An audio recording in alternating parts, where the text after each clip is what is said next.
Hello, students. Today we are going to discuss Buddhist principle of statecraft. In this broader topic, we will discuss Buddhist political system and principles of statecraft. Along with it, the Buddhist approach to social philosophy and political governance, Buddhist Sangha, and the principle of equality. So, to start with, Buddhism is a religio-philosophical tenet and political ideas which evolved during the reign of King Ashoka was heavily influenced by Buddhist thought and ideas. Buddhism offered a far more humanistic approach to the classical Vedantic traditions and customs associated with Brahmanism. Buddha was a social reformer who dared to challenge the Brahman orthodoxy on issues like various social evils of his time. He was an omnipotent creator or a divinely revealed social and political order. He talked about the relevance of rationality and that every aspect of political and social life should be based on human reasoning. His ideas were rational and humanistic in nature, and he propagated a process of self-cleansing. He rebelled against the existing Brahmanical order and the practice of religious sacrifice to create a new order on rational principles derived from righteous life, the Dhamma. However, despite the existence of a voluminous body of work on both Indian and Western political thought, none of this work has focused on Buddhism and its influence on politics. Even though Buddha's teachings guided hundreds of millions of people and several Asian nations identify their government as being guided by Buddhist principles, there has been only a few political theory or scholarship published that seriously discusses Buddhism. This lapse is unfortunate because Buddhism proposes a theory of politics that both is distinct from Western political thought and poses a plausible and attractive substitute to them. Especially, Buddhism suggests a theory of politics that is reluctant about accepting the importance of politics in human life, that rests on the inherent theory of morality, and that articulates a convincing and helpful argument that our sense of personal identity is a harmful deception. To comprehend Buddha's idea on politics is an impossibly large and vague task. There is a scholarly consensus on the passages of the Pali Canon which offers normative commentary about politics. The passages that are widely seen as relevant to normative political theory are the Agana Sutta, the Chakravarti Sihananda Sutta, and the beginning of Mahaparinibha Sutta. The various discussions in the Jataka tales and the 10 duties of the righteous king, the Rajdharma. A brief summary of the political ideas laid out in the Pali Canon is important for our understanding of the kind of political system Buddha endorsed. The political system under Buddhism. Political system that underlies Buddhist political thought endorses an enlightened monarchy based on primal social contract. The king's authority in the beginning arose from the consent of the governed, but is maintained by the spiritual virtue of the king himself. The king's legitimate power extend to preserving civil order and preventing extreme poverty. Though the people apparently have no right to resist even an incompetent king, and there appears to be no possibility of reviewing the terms of the social contract. Social and political inequality, as depicted, are inevitable facts of life, though they are based on human conventions rather than on any natural or spiritual differences among the people. The Chakravarti kings will not need to use violence, but inferior kings will inevitably rely on the use of force, even though such semi legitimate violence is ultimately socially disparaging. These tenets of political ethics are fundamental to the understanding of how Buddhism depicted the relation between the state, the society, and the people.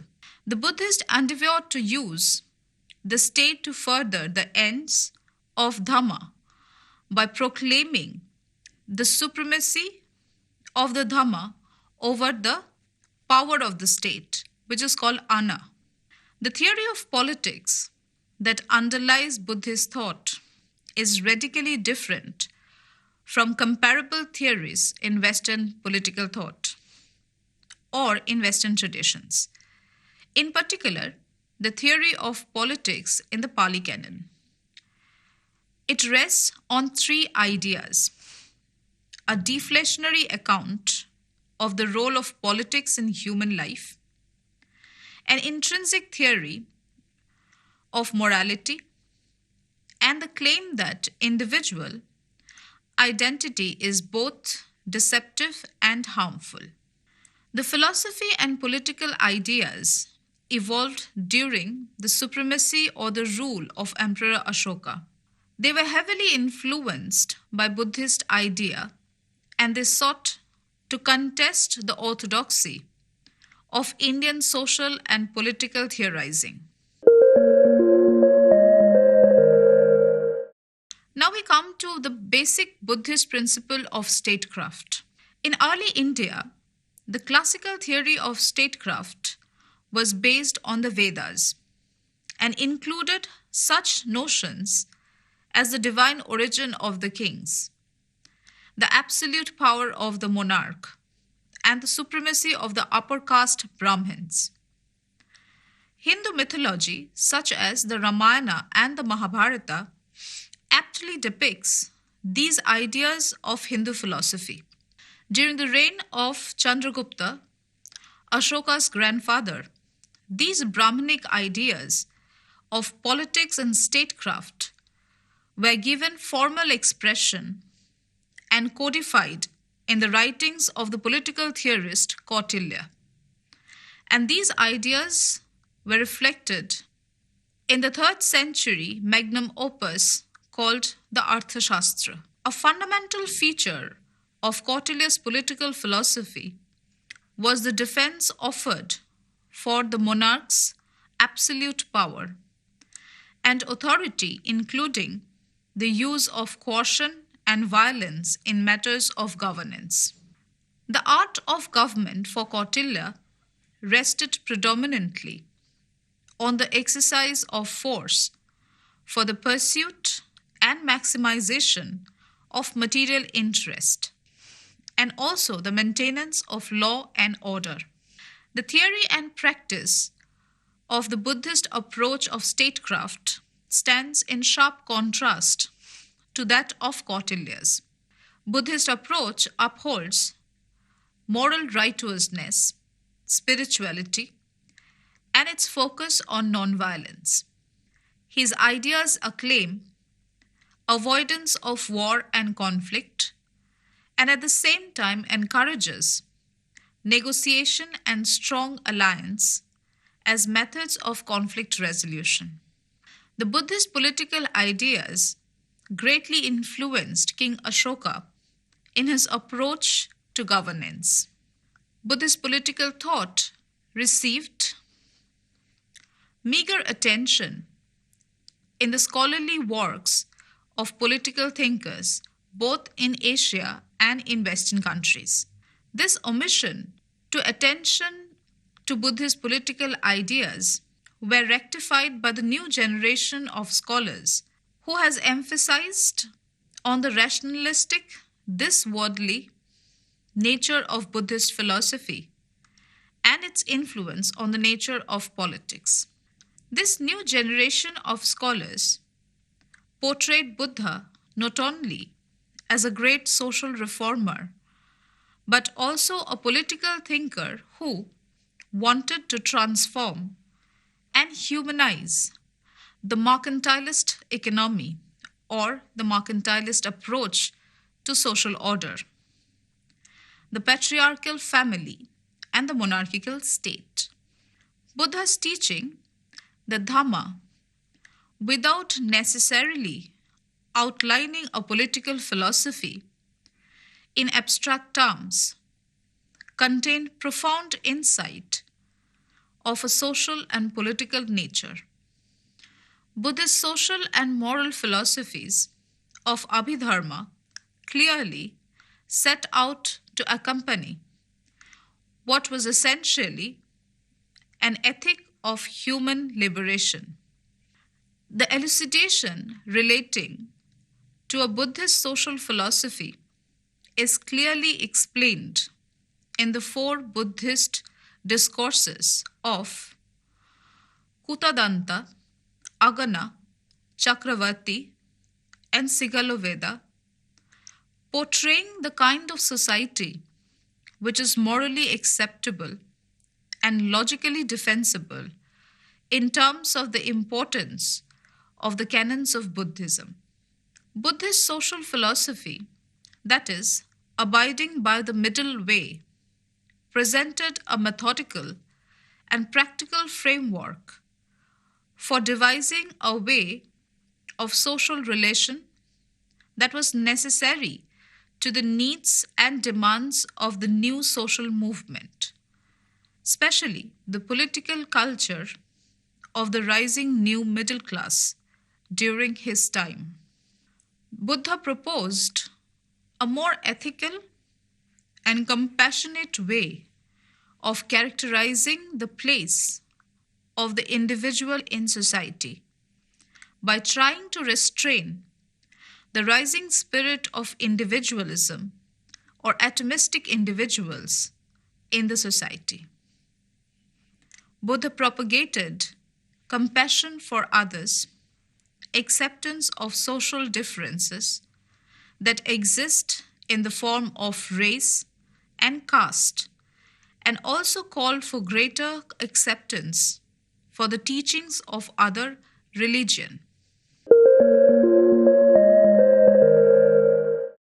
With that, we come to the understanding or the basic concept of the social and political philosophies that are hidden within the Buddhist text. Buddhist approach to social philosophy and political governance, in many respects, were influenced by the principles and practices governing the organization of the monastic community, which is the Sangha.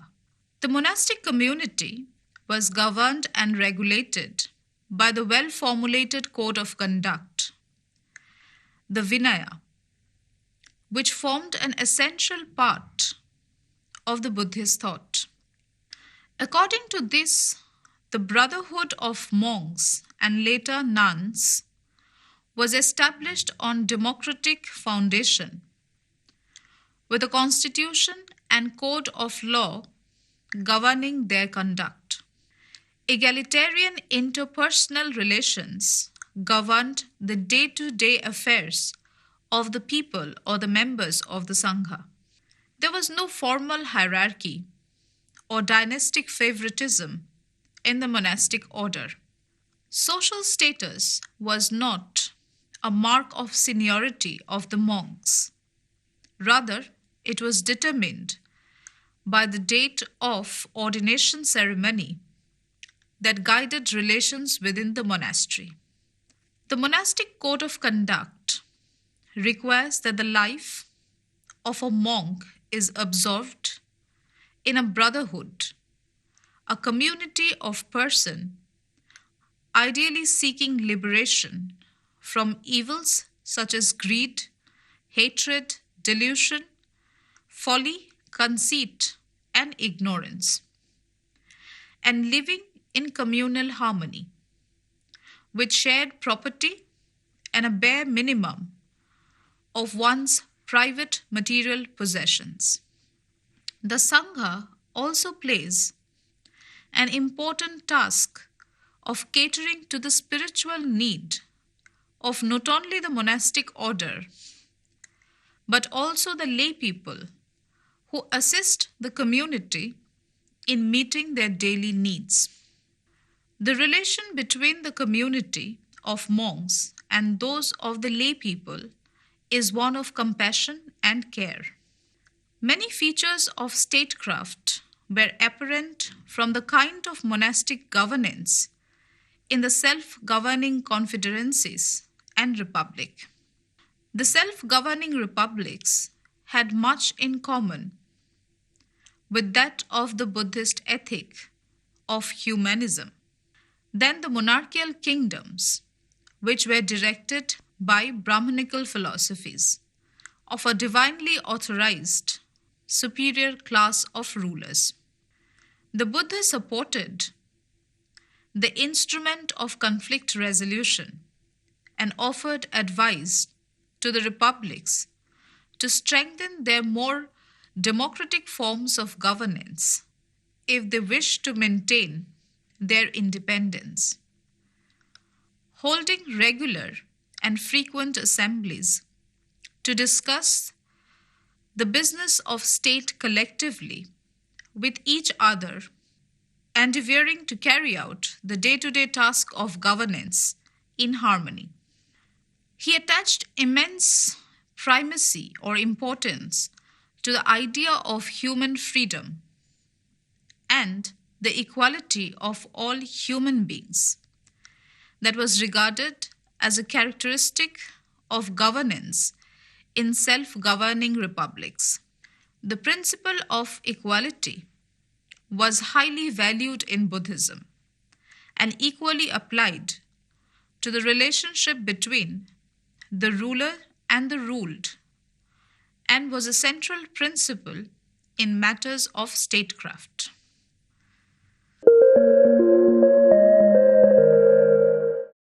Now we come to a discussion of the principle of equality, which is of immense importance in Buddhist political thought. The issue of gender equality that arose on the question of the ordination of women as nun was also dealt with on the basis of the ideals of racial or radical egalitarianism.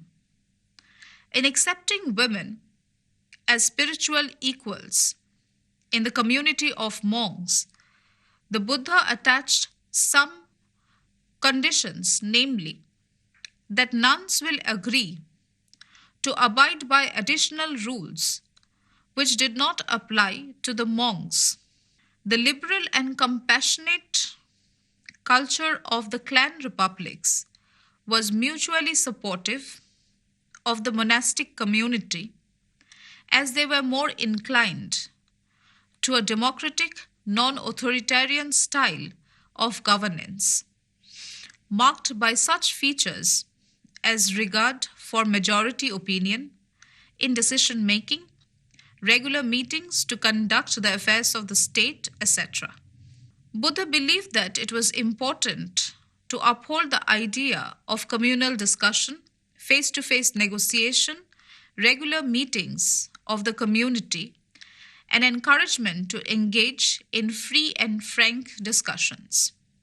Therefore, at least within the monastic community, there was clearly a consensus in collective decision-making arrived at in accordance to the constitution of the community, its code of conduct, rules, conventions, and forms of practices.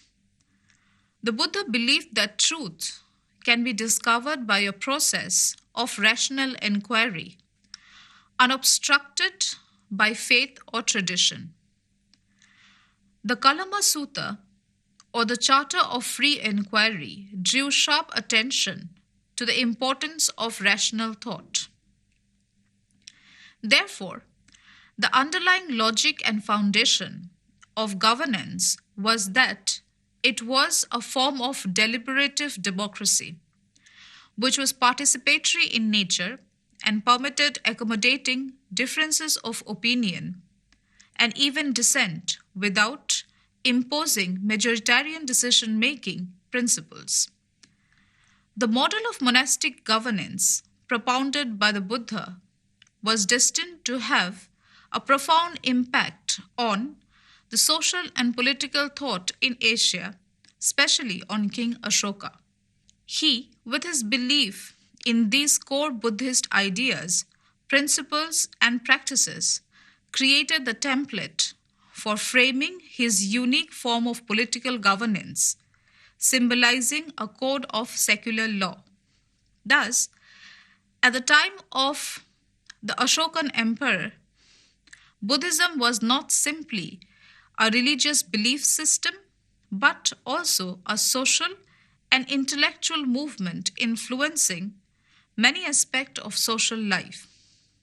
The influences of Buddha's political ideas were also evident in the later periods of political system of the Mauryan era. As such, contrary to the predominant idea of a divinely ordained monarch, the idea of a chosen leader or king, it was argued, has arisen historically through a contract whose responsibility were to maintain law and order and social harmony. Therefore, the ideals of democracy manifest in Buddhist social and political philosophy were seen as the best form of governance to the extent that it generated principles of statecraft signifying a democratic welfare state. Buddha's political thought, therefore, revolved around the idea of kingship and how the righteous king governed his kingdom. Particularly, the duties and responsibilities of a chosen ruler was governed by the notion of the social contract, which proposed an evolutionary view of society as opposed to the Brahmanical view of a divinely ordained monarch and also a society. These views were spelled out in the discourses on Genesis or the Agana Sutta. To kind of sum up this discussion on his principle of statecraft and how he wanted the republics and the confederacies to conduct their political affairs, it is apparent that he put the emphasis on rationality, discussion, and equality among men and women when it comes to the political decision making, and he was against any kind of majoritarian decision making. Therefore, to conclude the discussion on the account of the relationship between Buddhism and politics, particularly as it relates to statecraft, highlights, among other considerations, the need to reclaim a much neglected facet of Buddhist thought, namely this worldly and rationalistic nature of Buddhist thought. The Buddha was indeed a reflective or a profound social thinker who charted new ways of thinking, not just about human condition, but also about the place of individual in the society. This understanding of Buddhism disparages the often made misrepresentation by some scholars that early Buddhism was confined to personal salvation and indifferent to the concerns of the mundane world, such as the restructuring of the political centers within the society. On the contrary, early Buddhism had a mature view on social and political matters pertaining to the then society that is still relevant in contemporary times. It has remained a powerful template providing normative guidelines for the theory and practice of all aspects of statecraft, be they in the domain of economics and social welfare or in matters of governance of the polity. This value system was not to be applied rigidly or arbitrarily, but skillfully, bearing in mind the moral considerations governing the value system of those times. These prescriptive ideals were framed alongside one of the earliest statements of deliberative democracy. This gave Emperor Ashoka a unique place in the history of ideas and political thought. Ashokan style royal Buddhism provided a ritual legitimation of kingly rule and possibly the most noticeable link between the Sangha or a religious community and the state. Ashoka never made Buddhism a state religion. His willingness to accept disagreement and commitment to tolerance of other faith, Ashoka looked upon sectarianism with strong disfavor. Following the guidelines set by Buddha, Ashoka strove to ensure religious freedom by supporting not just the Buddhist monks, but ascetics of other religious sects. Also, by striving to negotiate difference through participation and compromise. Democracy, understood as a way of thinking and acting, implies a balanced commitment to freedom, equality, and tolerance in a pluralistic society which is profoundly open-minded. This form of democracy and social theorizing is fundamental to the secular idea which served as an ideal type model for many Buddhist countries such as Sri Lanka, Burma, and Thailand. It has also sometimes been described as generating a kind of pragmatic, accommodative secularism in determining state acceptance and compliance with some forms of religious practices. At the same time, the Sangha was readily available to act as a moral principle of the community and thereby ensuring accountability of the rulers. From the point of religion and politics, Buddhism as a religious system remains profound and relevant in contemporary society. The Buddha favored democracy not just as a question of constitutional or legal rights of equality and the absolute worth of the individual. It is an affirmation of moral obligation cast on the individual to act within a code of conduct based on such values. That was the ideal of human dignity, equality of respect, and worth of individual. With this, we come to the end of our discussion on Buddhist principle of statecraft. Thank you.